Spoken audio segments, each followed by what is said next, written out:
First, we ensure there's a reference to the document's head element, which will be necessary to append or modify meta tags. If document head is not available, for compatibility's sake, we query the head element specifically. Here, we define a function called setMetaTags. It starts by checking for the existence of a title tag and meta tags for description and keywords.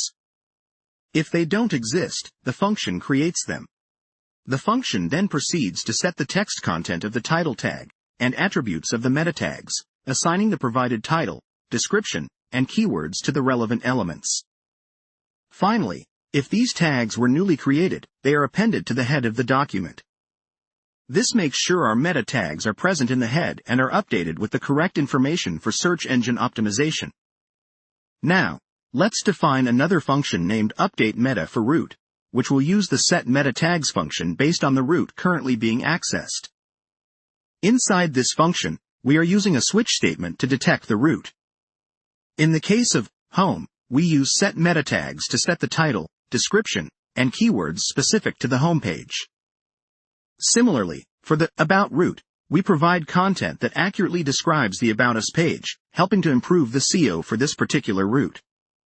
Finally, we have a default case for any roots not explicitly specified. It sets a generic title, description, and keywords, though ideally, each root should have its custom meta tags. To dynamically update meta tags when the user navigates to different routes in a single-page application, we add an event listener to the pop state event on the window object. In the event listener's callback function, we assume there's a getCurrentRoot function that returns the current root. We then call updateMeta for root with the returned root, effectively updating the meta tags whenever the root changes.